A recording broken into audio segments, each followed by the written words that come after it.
Assalamualaikum, halo sahabat Pulmo, salam sehat untuk sahabat Pulmo Undri.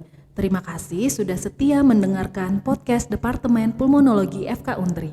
Ada banyak informasi seputar kesehatan dan topik menarik lainnya yang bisa kita dapatkan di setiap episodenya. Selamat mendengarkan podcast Departemen Pulmonologi FK Undri. Assalamualaikum warahmatullahi wabarakatuh. Halo sahabat Pulmo, apa kabar? Salam sehat sahabat Pulmo.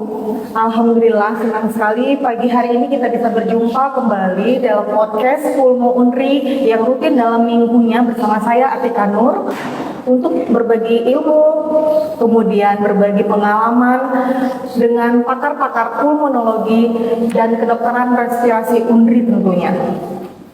Nah, merupakan suatu kebanggaan untuk kita semua karena telah hadir di tengah-tengah kita, khususnya untuk sahabat Pulmo di Riau ini yang pastinya sangat mengenal dengan sosok beliau yang pada era COVID-19 ini sebagai juru bicara penanganan COVID-19 Riau, yaitu yang terhormat Dr. Indra Yofi, spesialis paru konsultan, selaku pakar pulmonologi pada podcast kita hari ini.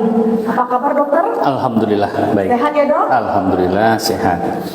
Baik sahabat Pulmo, hari ini kita akan mengikuti rangkaian podcast yang luar biasa untuk 30 menit ke depan ya dok, dengan tema tuberkulosis multi drug resistant.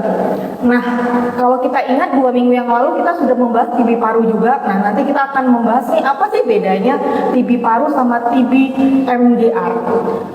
Nah, sahabat Pulmo, jadi TB MDR untuk pendahuluannya adalah bagian dari tuberkulosis resisten obat yang masih menjadi ancaman global dan menjadi masalah kesehatan masyarakat utama di dunia. Secara global itu pada tahun 2019 diperkirakan 3,3% pasien TB paru itu didiagnosis sebagai TB RO. Nah, sedangkan dengan di Indonesia itu sendiri itu berkisar 2,4% dari seluruh pasien TB paru yang baru terdiagnosis atau 13% dari pasien TB yang pernah diobati. Nah, baiklah, untuk tidak memperpanjang pembahasan, kita langsung saja kepada podcast kita hari ini tentang bagaimana sih dok pandangan dokter kasus TB MDR di Indonesia, khususnya di Riau dok. Makasih sobat Pulmo. Sahabat Pulmo di Riau ya. Indonesia ya dok ya. Itu di Indonesia ya berarti. Ya. Karena ini podcastnya ini nanti diunggah di YouTube dan Instagram juga ada. Artinya semuanya bisa ngikuti gitu ya. Oke. Dan hari ini terima kasih kami sudah diberikan kesempatan untuk bergabung bersama-sama untuk sharing terkait apa yang ingin disampaikan, yaitu TBC yang resisten terhadap obat.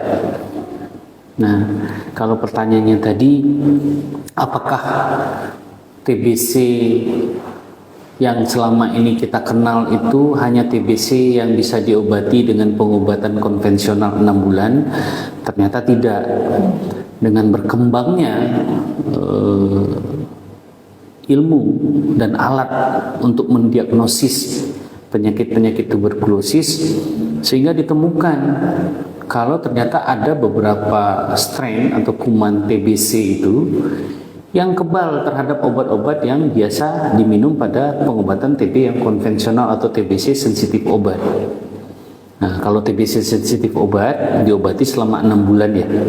6 bulan dengan paduan regimen 4 obat, yaitu rifampicin, INH, pyrazinamid dan ethambutol. Kemudian dilanjutkan 4 bulan berikutnya dengan paduan 2 obat, rifampicin dan INH. Nah, kalau TBC yang sensitif obat dengan paduan yang begitu, itu bisa sembuh.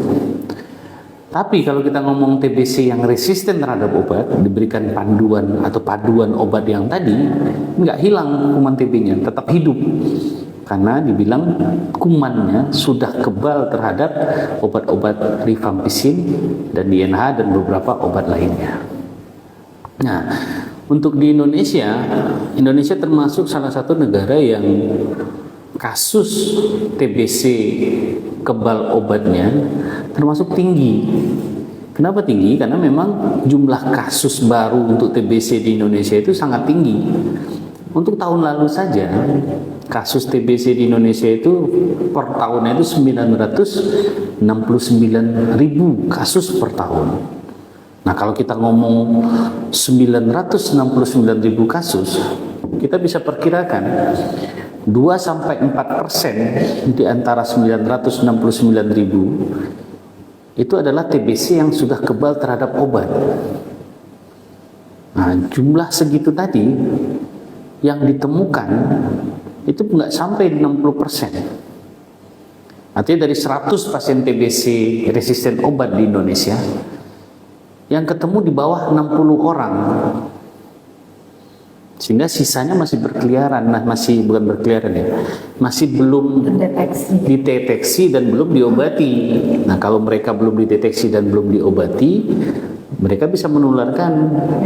Nah, sementara TBC itu dalam teorinya satu pasien yang dahaknya positif kuman TB, dia bisa menularkan 11 kasus baru per tahun. Nah, kalau TBC si pasien ini adalah TBC kebal obat, yang dia tularkan juga kuman TBC yang kebal terhadap obat biasa. Nah, ini yang jadi permasalahan besar penanganan TB di Indonesia, begitu. Baik dokter. Ya.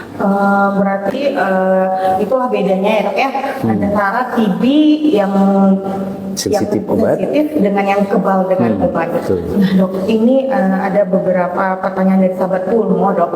Apakah ada perbedaan cara meminum obat TB dengan TB MDR dok? Ya, jadi pengobatan TBC sensitif obat, jadi kita bedakan aja. Kalau TBC kan yang biasa atau konvensional itu namanya TBC SO, sensitif obat. Nah, yang kalau misalnya dia kebal obat namanya TBC RO, resisten obat. Perbedaannya ada beberapa. Yang pertama, kalau pengobatan TBC yang sensitif obat itu pengobatannya 6 bulan. Dengan obat yang nggak terlalu banyak. Nah, kalau untuk TB RO atau TB kebal obat, pengobatan yang saat ini di Indonesia ada beberapa jenis sediaan, regimen namanya. Yang pertama adalah regimen STR. STR itu shorter regimen, itu regimen pengobatan 9 bulan. 9 bulan dengan kombinasi 6 sampai 7 obat ya. Kemudian itu berlangsung 9 sampai 11 bulan pengobatan. Nah, pada pasien-pasien yang tidak bisa memakai regimen 9 bulan karena beberapa syarat ketentuan yang berlaku untuk bisa mendapatkan obat 9 bulan, mereka akan mendapatkan obat yang lebih lama jangka waktunya, berkisar 18 sampai 24 bulan. Nah, sekarang di tahun ini insya Allah kita sudah melakukan beberapa pilot project di Indonesia ya, di beberapa site rumah sakit terutama di Jawa, memberikan panduan obat yang baru untuk pasien-pasien yang resisten obat, yaitu panduan Bepal M namanya. Bepal M itu pengobatannya jadi 6 bulan. Insya Allah nanti di tahun depan ini bisa di launching di Indonesia, sehingga pengobatan untuk TBC RO bisa lebih pendek, yang mulanya 9 bulan atau 18 bulan, nanti ada yang mendapatkan obat yang 6 bulan. Jadi nanti di tahun 2024 nanti panduan obat TB RO di Indonesia ada yang 6 bulan, ada yang 9 bulan, ada yang 18 bulan. Nah, itulah nanti perbedaan-perbedaan antara TBC-SO dan TBC-RO. Nah, cuman apapun itu jumlah obatnya pasti lebih banyak yang TBC-RO dibandingkan TBC-SO. Begitu. Berarti TBSO ini hanya 4 ya dok ya, banyaknya jenis obatnya, sedangkan TBRO-nya kombinasinya lebih dari 4 sampai 6. Nah, waktunya lebih panjang lagi nih dok ya, TBRO. Baik dok. Terus dok, ini ada juga sahabat Pulmo bertanya, jika ada anggota keluarga TB-MDR, apakah anggota keluarga yang lain akan beresiko terkena TB-MDR juga? Bagaimana sih penanganannya atau pencegahannya? Betul. Kami menemukan malahan ada sejak tahun 2014 pengobatan TB-RO di Provinsi Riau. Kita mulai 2014 waktu itu ada poli TB-MDR. Kemudian ada Gene Expert 2014. Sejak itulah penanganan TBC resisten obat dimulai di Provinsi Riau. Sebelum 2014 itu pasiennya terpaksa dikirim ke Jakarta 2 tahun untuk menjalani pengobatan di Jakarta. Tapi sejak 2014 Provinsi Riau sudah bisa melayani pengobatan pasien-pasien TBC RO. Nah, pertanyaan tadi, kalau ada anggota keluarga kita yang kena TBC RO kemudian didiagnosis dan diobati, apakah orang yang serumah itu dengan si pasien berisiko tinggi untuk juga dapat TBC RO? Iya, sangat berisiko. Karena TBC SO yang sensitif obat ataupun TBC RO yang resisten obat, cara penularannya sama, melalui percikan dahak. Jadi kalau ada pasien batuk, misalnya pasien TBC batuk, dia nggak nutup mulut, nggak nutup hidung, batuk atau buang dahak sembarangan, dia akan memindahkan percikan dahak yang mengandung kuman TBC tadi ke orang di sekitarnya. Nah, kalau orang sekitar yang paling dekat dengan kita tentu yang serumah, yang hampir setiap hari ketemu, anak, istri, suami, cucu, kakek, nenek, tante gitu ya. Nah, itu mereka berisiko kalau si pasien, apalagi pasien nggak mau berobat. Tapi kalau pasien mau berobat dan dalam menjalani pengobatan, risikonya akan langsung turun daripada pasien-pasien yang tidak mau diobati. Nah, kalau ada pasien TBC RO di dalam satu rumah dan dalam pengobatan, seluruh anggota keluarga harus diperiksa. Pemeriksaannya ada 3. 1, pemeriksaan dahak, walaupun tidak batuk, tidak ada keluhan pernapasan, dahaknya diperiksa. Caranya bisa dengan diinduksi namanya. Yang kedua, pemeriksaan radiologi di ronsen, walaupun nggak ada keluhan. Yang ketiga, dilakukan pemeriksaan IGRA atau mantuk tes. Nah, kalau ternyata dari hasil dahaknya, walaupun dia nggak ada keluhan, terdeteksi kuman TBC, berarti orang tersebut juga harus menjalani pengobatan TBRO, walaupun dia belum sakit. Belum ada gejala ya? Belum ada gejala, tapi kumannya sudah ada. Nah, tetapi kalau seandainya kumannya nggak ada, ronsennya bagus, normal. Ketiga lagi IGRA ya dok? IGRA atau mantuknya positif, berarti dia harus minum obat TPT atau obat profilaks untuk pencegahan supaya dia nggak kena atau tidak terinfeksi dengan kuman TBC RO. Jadi kalau misalnya seorang suami, saya dalam pengobatan TBC RO yang 9 bulan misalnya, istri saya harus diperiksa. Oh, diperiksa dahak, ternyata dahak negatif. Diperiksa ronsen bagus, dia nggak ada gejala, dia nggak batuk, dia nggak ada sesak, nggak ada batuk darah, nggak ada nyeri dada. Tapi pemeriksaan IGRA atau mantuknya positif, berarti dia harus minum obat profilaks untuk TBRO. Obat profilaks untuk TBC-RO adalah levofloxacin dan ethambutol, gitu.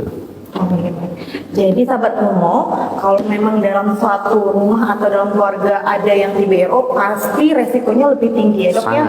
Nah, tapi kita harus melakukan screening dengan 3 yang tadi dokter jelasin ya dok. Yang pertama cek dahak, foto ronsen atau foto dada, sama pemeriksaan IGRA. atau mantuk. Atau mantuk. Itu pokoknya sahabat pulmo serahin ke pakarnya pulmo ya.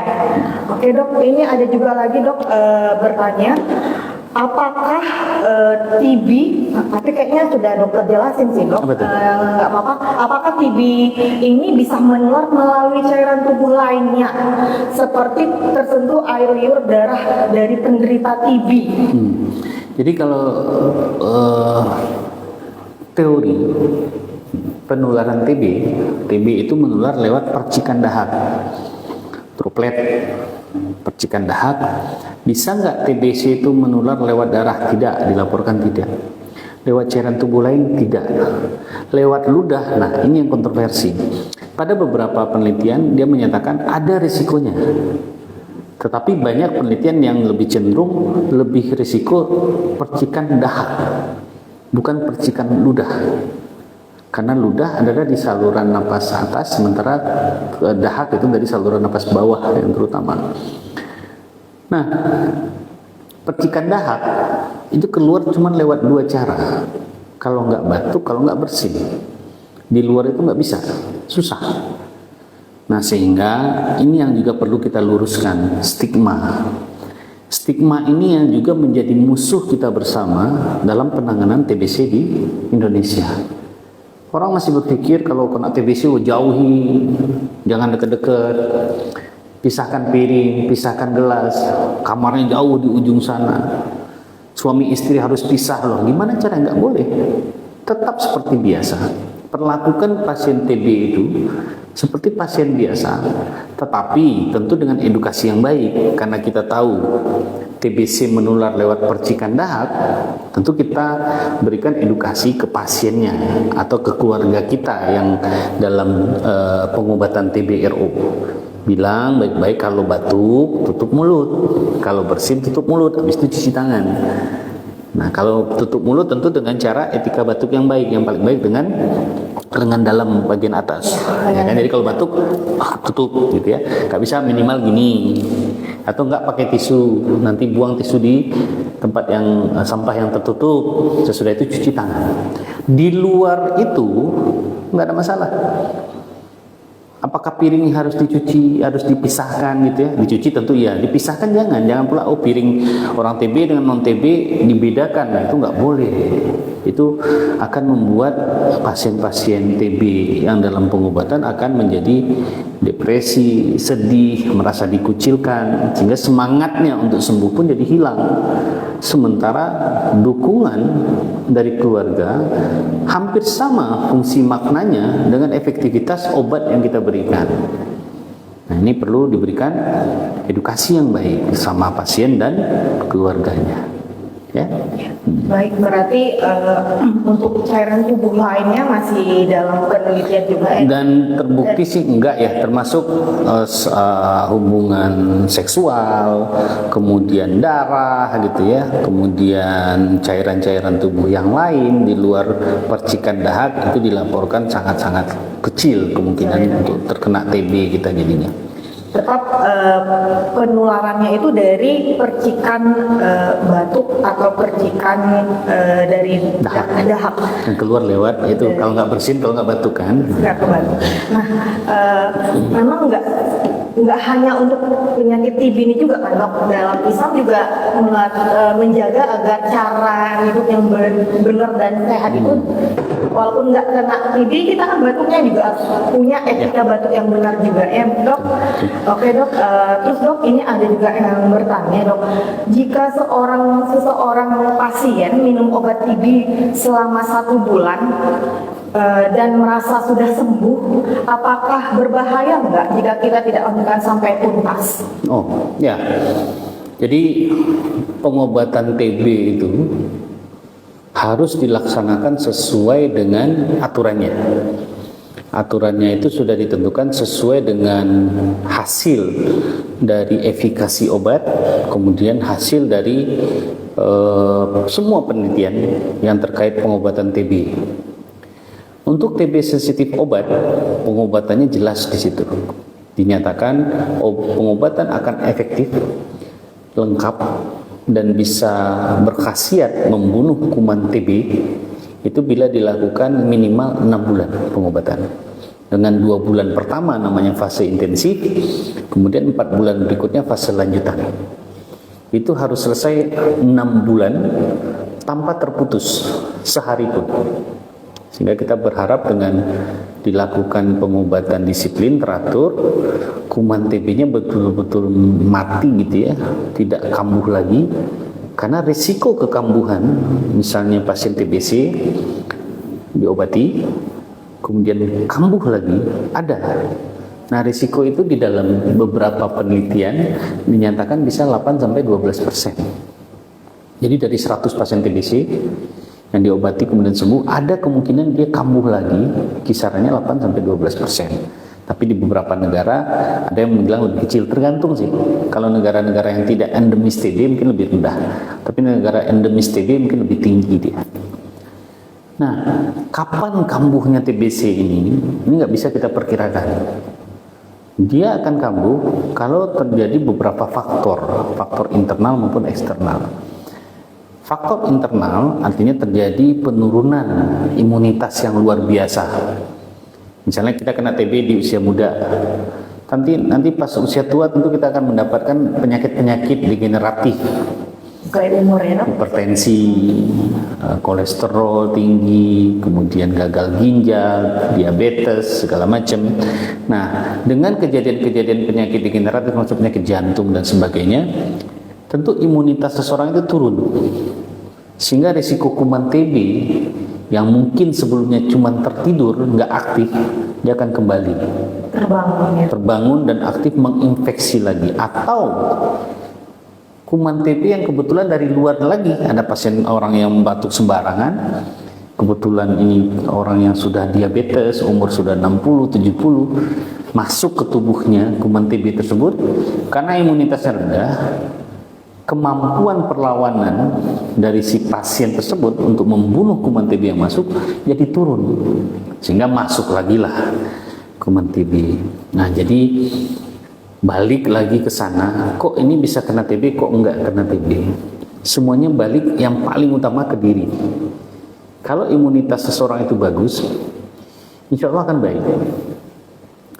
Kita dokter paru tiap hari ketemu pasien TB, hampir tiap hari, nggak mungkin nggak ketemu pasien TBC. Namanya dokter paru, itulah risiko kita menghadapi pasien TBC. Kalau ada dokter paru, saya nggak mau membuatin pasien TBC, ya berhenti jadi dokter paru, gitu ya. Nah, tapi apakah semua dokter paru yang berhadapan dengan pasien TBC otomatis dia akan kena TB? Enggak juga.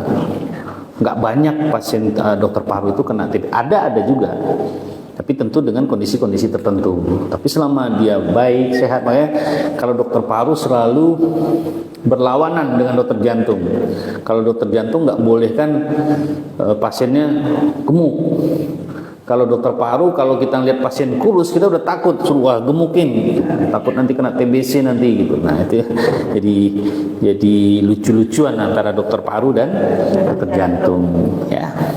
Malahan kayaknya indikator keberhasilan pengobatan TB itu termasuk peningkatan berat badan yang berisi badannya, Dok, ya. Jadi mulainya awalnya kurus gitu ya, karena kita tahu kalau TBC berarti kan gejala klasiknya batuk lebih 2 minggu, kemudian demam yang nggak jelas, yang nggak terlalu tinggi, keringat malam, termasuk penurunan berat badan.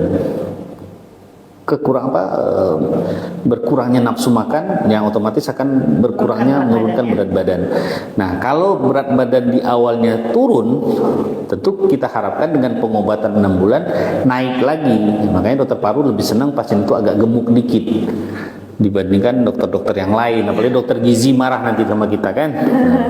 Oh ya Dok, tadi dokter ada bahas bahwa TB yang pernah kena TB sensitif obat bisa kena TB lagi. Apakah bisa juga kena dari TB yang pernah sensitif jadi TB MDR, Dok? Bisa. Nah itu berbagai faktor lagi. Kalau seandainya kayak tadi, Dok saya pasiennya awalnya TB sensitif obat, terus dia minum obat cuma sebulan. Kemudian dia kena TB lagi, kemungkinan dia kena TB yang resisten obat sangat tinggi. karena pengobatannya nggak tuntas atau terputus atau tidak diberikan dengan obat yang tepat atau dosis yang tepat, sehingga akan menginduksi kemungkinan terjadinya kuman TB yang awalnya sensitif menjadi resisten. Atau juga misalnya awalnya dia TB sensitif, kemudian sembuh, ketemu sama pasien TBRO yang kebetulan nggak minum obat, batuk sembarangan, masuklah kuman TBRO itu atau resisten obat ke tubuhnya, kebetulan daya tahan tubuhnya belum bagus atau turun atau nggak optimal, nah kuman TBRO itu bersarang ke tubuhnya. Nah, kalau misalnya pasien belum pernah kena TBC, tiba-tiba dia berobat, kemudian kemudian dia berobat karena keluhannya, dicek dahak, ternyata dari cek dahaknya itu langsung ketemu TBC-nya RO. Nah, itu bisa juga namanya TB resisten obat primer, karena dia belum pernah dapat obat TB sebelumnya. Tapi kalau dia pernah minum obat TB 5 tahun yang lalu, pernah minum obat TB tapi terputus, atau pernah minum obat TB kemudian gagal, atau pernah minum obat TB 5 tahun yang lalu terus sembuh, sekarang dia datang lagi dengan batuk-batuk, diperiksa ternyata TB-nya RO, tapi dulu dia belum pernah dapat obat TBRO, cuman TBSO. Nah, itu namanya TB resisten obat yang sekunder. Jadi bisa yang primer yang belum pernah dapat OAT tapi langsung dapat yang resisten obat, atau yang sekunder pernah dapat obat sensitif dulunya atau TBC sensitif, kemudian sekarang dia terkena penyakit TB resisten obat, itu sekunder namanya. Oh, berarti dalam TBRO ini ada lagi ternyata pembagian primer dan sekundernya. Itu berdasarkan dari background pernah atau tidak riwayat pengobatan atau riwayat terinfeksi TB. Betul, ya. betul. Oh iya, dok. Tadi ini sahabat Pomo juga bertanya, kok TB-MDR kok banyak banget nih obatnya? Apa nggak ada efek atau resiko nih terlalu banyak minum obat? Gitu, dok. Ya. Gimana, dok? Dulu tahun 2014 awal, begitu kita mulai pengobatan TBRO di Provinsi Riau dan Indonesia waktu itu, kita memakai pengobatan regimen 18 bulan dengan 6 sampai 8 bulan suntikan. Wow. Itu dulu itu berlangsung dari tahun 2014 sampai 2017 akhir. Efek samping itu yang dengan obat yang 18 bulan dengan 8 bulan suntikan itu efek sampingnya luar biasa. Bisa menyebabkan telinga tuli, bisa muntah-muntah hebat, gangguan kejiwaan dan sebagainya. Alhamdulillah dengan berkembangnya ilmu dan penelitian-penelitian sejak 2018 awal, itu pengobatan TBC sudah memakai yang obat 9 bulan. Dulu awalnya 18, sekarang pakai yang 9 bulan. Tapi dulu itu waktu 2017 awal sampai 2019 itu masih pakai suntik. Nah, sementara suntikan obat TB MDR itu, TBRO, itu menyebabkan telinga jadi peka, jadi tuli. Tuli ya, dok ya? Tuli. Nah, sejak 2019 dengan berkembangnya ilmu dan teknologi, obat yang 9 bulan itu nggak lagi pakai suntikan. Sehingga resiko tuli udah nggak ada dengan obat yang terbaru sekarang. Tapi resiko yang lain, muntah-muntah, kemudian nyeri ulu hati, kemudian gangguan kulit gitu ya, atau gangguan psikologis kadang-kadang muncul.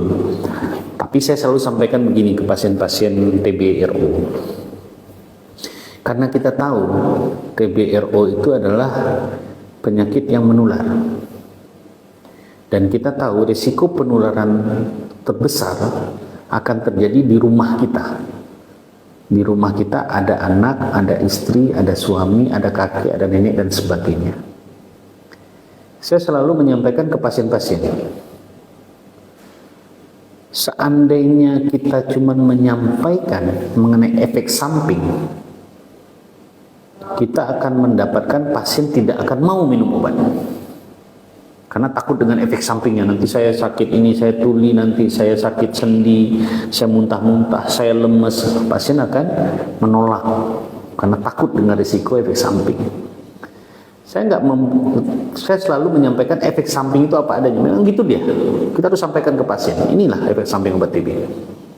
Tapi kita juga sampaikan ke pasien, kalau bapak atau ibu nggak minum obat, risikonya ikhlas nggak rasanya nanti kalau anak kita sakit TBC yang sama gara-gara kita nggak minum obat, atau kakak kita, atau adik kita, atau suami kita.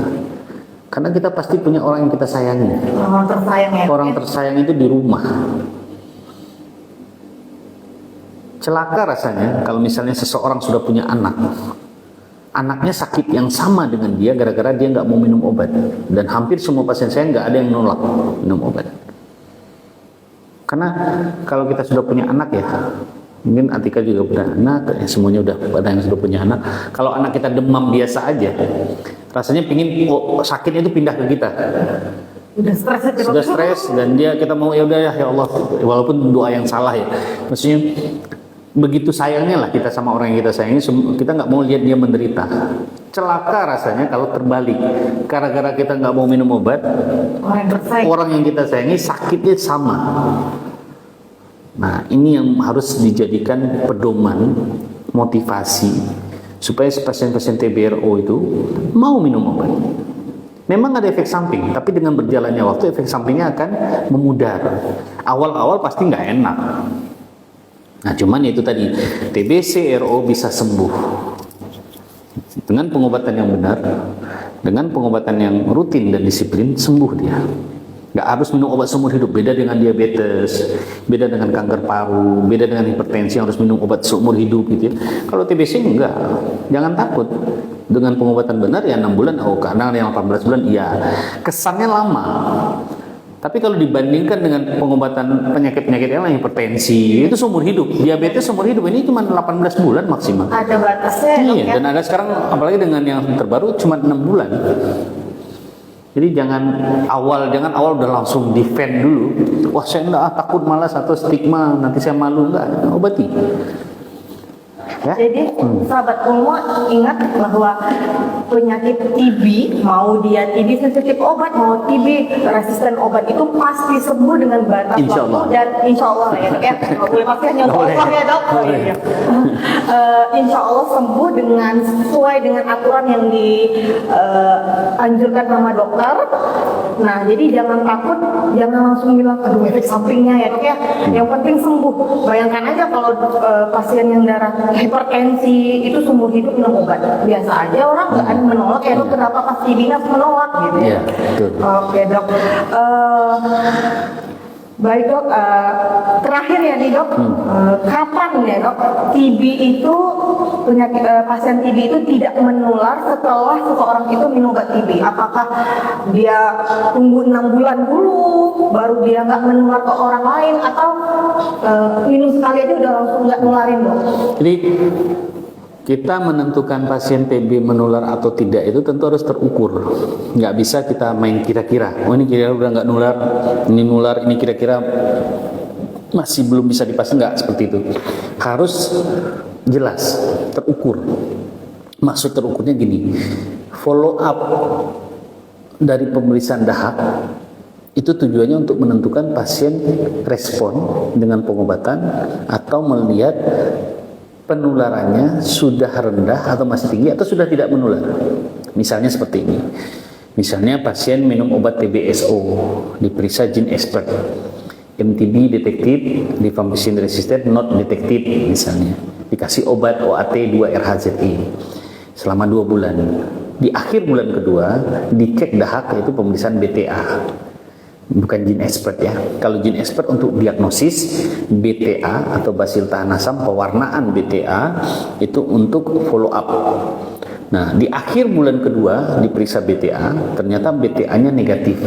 Artinya risiko si pasien tadi dengan 2 bulan pengobatan, risiko penularannya sudah rendah, sudah kecil, tapi belum sembuh. Karena sembuh harus mengobati 6 bulan. Nah, tapi 2 bulan nanti kita evaluasi. Nah, di akhir bulan ke-6 nanti juga diperiksa lagi. Kalau ternyata dahaknya negatif, BTA-nya negatif, ronsennya perbaikan, batuknya hilang, berat badan nambah, berarti dia dinyatakan sembuh. Kalau pasien dinyatakan sembuh, berarti dia tidak menular lagi. Nah, biasanya untuk perusahaan-perusahaan penting tuh. Lalu kalau ada karyawan yang sakit TB, kita bikinkan surat. Kalau pasien ini sudah tidak menularkan lagi dengan alasan pemeriksaan A, B, C, D sudah negatif, ini bagus, ini naik dan sebagainya.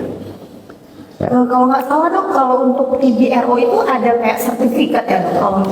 Kalau untuk di Pekanbaru kita keluarkan sertifikat supaya nanti pasien merasa dihargai gitu ya, dihargai perjuangannya, kemudian dengan diberikan sertifikat dinyatakan sembuh, dia bisa memperlihatkan itu ke tempat kerjanya, ke masyarakat yang lain yang masih punya stigma. Kadang-kadang masyarakat tetangga itu punya stigma, oh ini jangan dekat-dekat deh dengan pasien ini TB-RO, takut nanti kita dengan kita berikan selembar sertifikat, tentu mereka mempunyai kepastian dan bukti yang ditunjukkan dengan sertifikat itu kalau mereka sudah menjalani pengobatan dengan benar dan dibuktikan dengan berbagai pemeriksaan kalau mereka tidak menularkan lagi di masyarakat. Ya, baik dok. Ya. Jadi kita tarik nih kesimpulannya dok. Udah jelas ya sahabat Pulmo, apa sih bedanya TB sensitif obat sama TB resisten obat, dari jumlah obat dan dari lamanya obat. Baik dokter, oke. Terima kasih banyak dokter. Sama-sama, Dokter Atika. Semoga waktu dokter dan ilmunya untuk hari ini banyak berguna dan bermanfaat untuk sahabat Pulmo semua. Akhirnya sampailah kita di ujung podcast kita pada hari ini. Sebelumnya saya mau berpantun dulu ya dok ya, izin ya dok. Jalan-jalan ke taman ini, singgah sebentar membeli kuaci. Podcast Pulmo sampai di sini, lain waktu kita sambung lagi. Salam sehat sahabat Pulmo. Assalamualaikum warahmatullahi wabarakatuh.